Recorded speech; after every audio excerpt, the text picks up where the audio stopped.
to The Hive with me, Bonolo B-Sting, on Kaya 959 on the street, on the air. And right next to me is the mama of the soil, Buhlebendalo. Unjani sisi? Thokoza, my darling, how are you? How are you when I'm ready? I knew that from the onset it's going to be crazy. Yeah, of course. I just had to enter with that. Yes, what about Revi? My queen. I'm okay, man. Happy Women's Month. Yeah, happy Women's Month. We'll say that. You know, I like your response because my next question to you is being a woman in the music industry is not child's play. Yeah. Right? You are the only female in the soil. Yes. Right? And from what I've seen on social media, you've been advocating and doing a lot of talks about women in the industry. Yeah. What challenges have you experienced? Ooh. Not being seen. Yeah, just being invisible. And I mean, when you're invisible, it's hard to do anything, you know, because no matter how many times you wave, hello, I'm here, can you see me? That has been my biggest challenge, being invisible to society, meaning the industry itself, that always puts men first, that will always come, even when we talk about like simple things, so would you like mic stands? Or they will go to the guy to say, hey, would you like they will pass me and ask the guy, hey, so do you work with mics? Like, from as simple as that. So I think one of my biggest challenges in the industry and in society in general is not being able to be seen until you actually say something. And I realized, Uguti, it's important to stay saying something, like to keep saying something, even when you are not given the opportunity to say something, just say something. So in that way, that is how you get to make your mark in society. Yeah. I think for me, what makes me angry is because I see you as similar to Thandi Samazwai. Yeah. Similar I get that a lot. Umam Busimhlong. Sure. You understand? Yeah. And it's one of the reasons also why I stalked you. And I said, I have to bring Usis Buhlebendalo into studio today because there's a young girl out there who's looking at you and is like, oh, I can actually be myself and succeed? Yeah, actually. But it takes a while. It takes a while because you get into a space where you don't know what is expected of you. I mean, I was introduced to the music industry at the age of 22. I was a new mom and a gassy girl who doesn't even care how she looks. You know, like, Kishap, I'm comfortable with my dirty old stars and my unwashed dreadlocks. I'm fine, you know. But there's a certain standard that you need to get into in order for you to be recognized. You know, I remember going through things like, I have to change the way I look. This is yay, guys, yes. They wanted you to change how you look. One of them even wanted me to lose weight. I remember I worked with a lady, she was making my clothes. And she was like, oh yeah, no, it's not gonna work. Hey, I think you might need to lose a bit of weight. And I looked at her, I was like, see. Like, what are you getting paid for? You must... Like, really, you're gonna tell me that? I think that's when I decided to start my clothing range called Qiwashe. To say there are a lot of girls like me who enter into a store and see something. Yes, it fits me, but I ain't Oh yes, kairata, but hakina size. And then when you get home, you are altarisha. I got tired of that. You buy this 2-piece, but you want the bottoms, you don't want the top. Because you told me no problem. You understand? Yeah. So I realized, there's also a gap there where girls like me who want to wear their skirts with amateki. Yeah. And who want to look good, you know, and that's another space that I try to occupy, to say, girl, you can be as big as you want to be. There is a brand for you that can create clothing for you. Yeah. I think one of the things also that makes you quite more relatable is your relationship with your partner on TikTok. La la la la. This will be me 4 a.m. in the morning, killing myself with laughter, right? And you guys are so real. Like, you're not pretending, say, you know, we're living. Yeah, no, it's too real. much. Number one is Badala. Yeah. Right, so and TikTok is a lot for us. Like, just like Bonang said, melubeki stili, ring lighting, plaka. It's a lot. And if you are just past your 30s, like after 30 mark, asina lixesha lokwenza yonke lonto, pause and play, and then you soon make up. No. Number one, Smadala. Number two, we're friends. We've been friends for over 12 years. Wow. And we only started Mujolo 3 years ago. Yeah. When we decided mara singayithatha to the next level. Le friendship later. Yeah, but so and we love people, and we our lives are very interesting, and we want to share that. And Ubi and I are very creative, and we want to express our creativity throughout. And someone I would say, and we just wanted somewhere we can just be ourselves and just not be serious about anything, because we're always working on the socials. That's our job. And now we wanted where we can just relax and be the kids and the friends that we are. Yeah. Now, Gogo, African spirituality. You are one who is not apologetic. Yeah. Bona, uchisampepho during an event, fella and JP. Kai go Santon. Ninkapaning, kinayo. Yes. Ha, if I were to come pepus kata shonya. Akir. Yes. Now, a lot of people have been complaining about how African spirituality has been glamorized. Yes. I'm also complaining. What's the problem? I think it's the miseducation that comes with the access of social media. It's not like abantu abadala bakaze bazigqaja ngobu Africa babo bagcoka amahiya wabo namabhayi wabo, even their beads and whatever. But it was not as exposed as it is now. And I think it's beautiful that we are everything is evolving, but for me it's the sacredness that comes with isintu sethu. You know, isintu nesintu si different.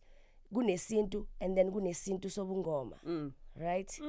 And I feel like as much as we want to educate, as much as we want to make people understand what we're about as African people and concerning African spirituality, I feel like the ways that we choose to do those things is bastardizing. I love that word. It's bastardizing. It's bastardizing the culture and bastardizing the practice itself, you know. So it's not glamorized. It was always glamorized. We're always glamorized.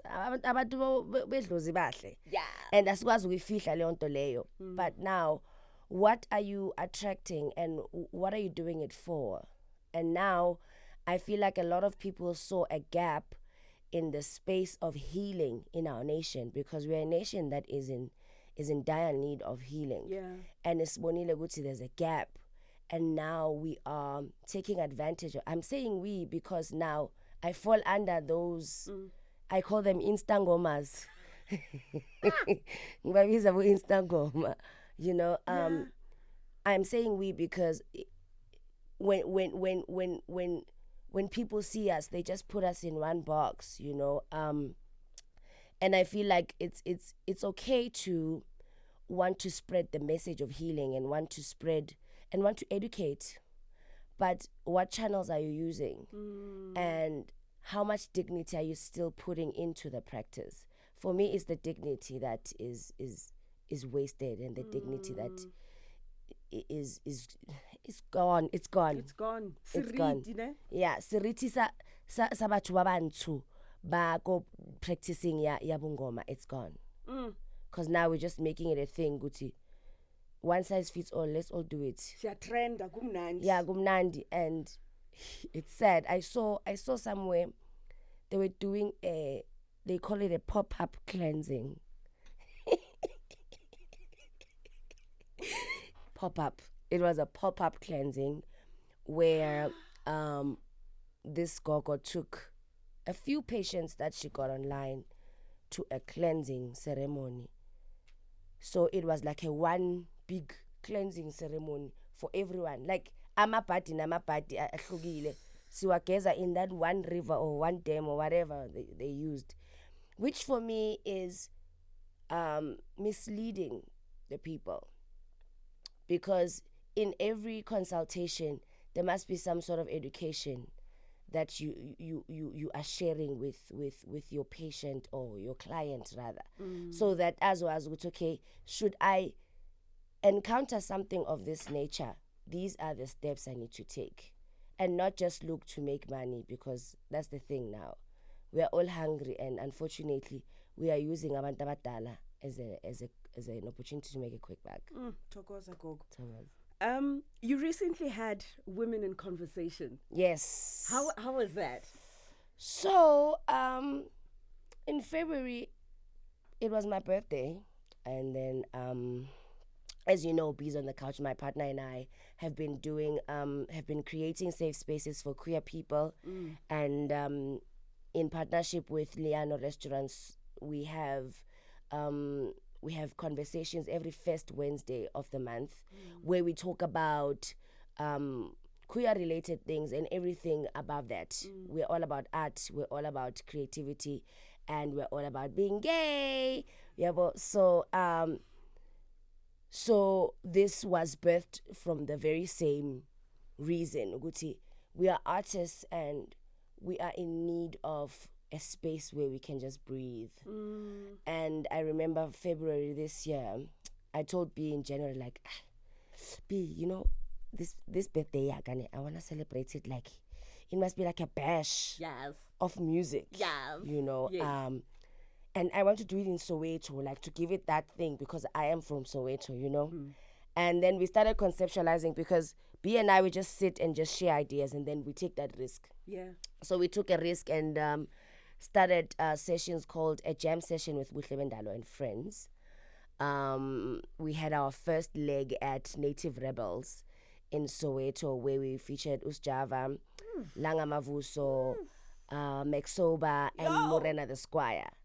It was a bash. It was beautiful.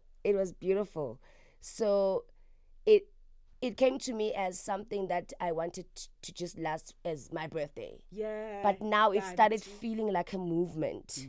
And a lot of friends that I have in the industry and a lot of kids that I know that need that space started coming out to say, when is the next one? Yabo? And then that's where we started making it a movement. So a jam session with Buhlebendalo and friends inspired those conversations online, where I speak to women. It's Women's Month, and I speak about women issues. I mean, I'm inspired by women. Guys, yo. How intended. How pun intended. Pun. Get it? That's the pun right there. And then it's important for us to share spaces as women, you know. So I created that conversation where I talk about how we are planning to celebrate each other going forward, you know, being birthed by these jam sessions. So how are we carrying it forward as someone who's been in the industry for over a decade? What space am I creating for the generations that are coming behind me? So this is just it. Pella, you sang in front of the Queen of England. Come on now. The first movement ever. Pella, the Queen akirudula so forever. And then I would the soil are. Yes. A smile. Eh? You made the Royal Highness smile. Nakana fella, Queen Elizabeth. Maragana dam Queen Elizabeth over manj. Niti Gemina. It's such a privilege to be able to stand there and be the pioneer of such spaces. And I'm grateful to Bees on the Couch and Soul Sister Projects, and Sampra, because they funded this one that we're doing in Pretoria on Sunday. You know, they've cultivated and they've motivated us to say we can do more, you know, and that's what we're doing. And I feel like life is too short to just sit around with the gift, the music, the art that is here, and you can't just express it. So I'm saying this because if you know that you are in Limpopo somewhere and you feel like this is for you, hit me up on the DMs. Let's do it. Let's bring it to Limpopo. Let's bring it to Peter Marisburg. Let's do it. Yeah. Talking about Sunday, the 28th of August. Like, come on now. Yep. State Theatre, darling. What's happening? So, it's curated ngendlela esimangaliso because we were very intentional with the guest artists. I have Uthio Songstress. Uthio and I have a beautiful history. Uthio is the one that stood in for me when I went Epichlane, right? Yeah. With the soil. Yeah. And I've been working with Uthio since I started my solo career. She's been doing my BV. She's amazing. That girl is amazing. Theo is just out of this world, and she's growing nicely in the industry. She just recorded her EP as well. I'm pressuring her. She just recorded an EP, and we want this EP to be released this year. I'm just saying. Yeah.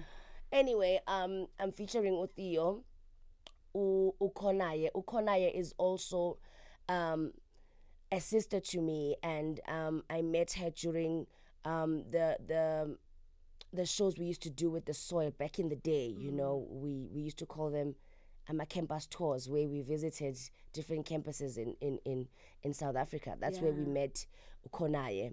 And Ukonaye also did a few of my BVs when I started as well. And then there is Unoma Krestu. Noma Krestu Kaga Tukaka. I love her surname. Noma Krestu Kaga Tukaka.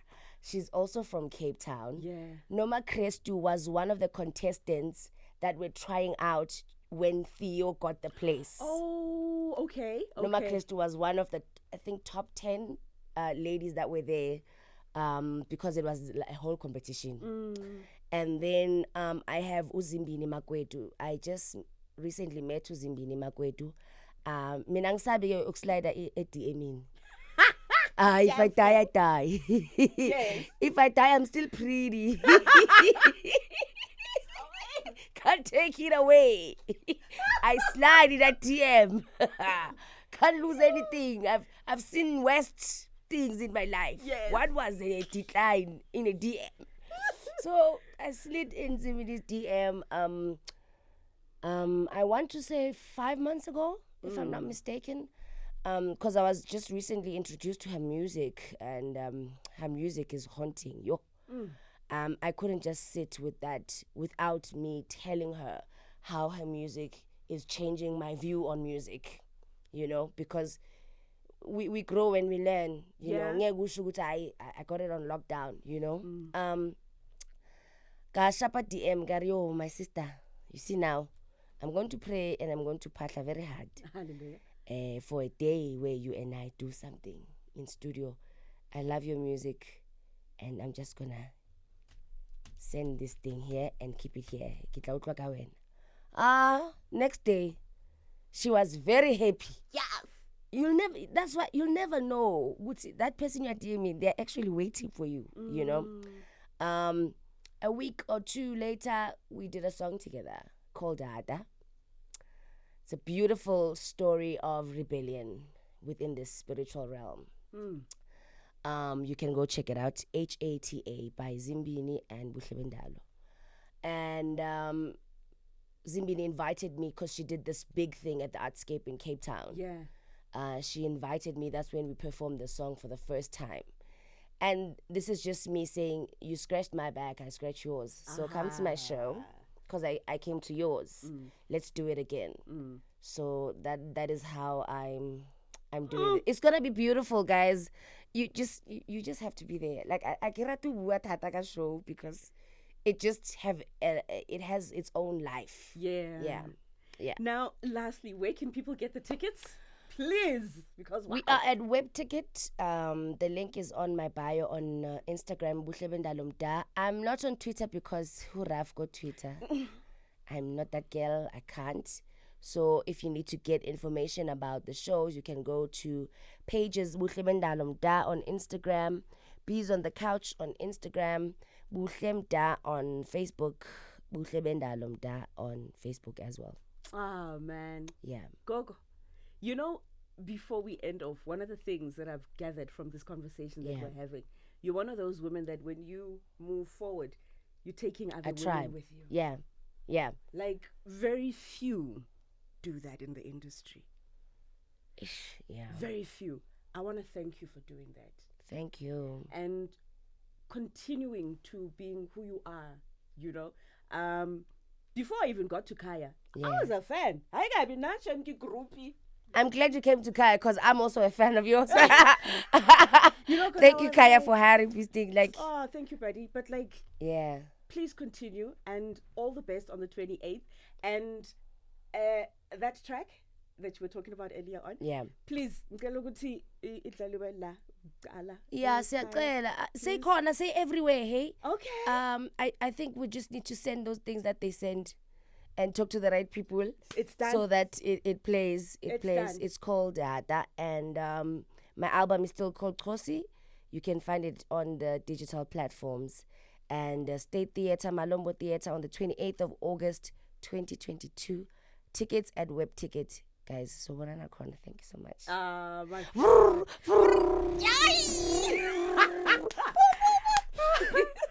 And there you have it. This is how we end off Women's Month, by having the queen of all queens, Buhlebendalo, right here on The Hive, on Kaya 959, on the street and on the air.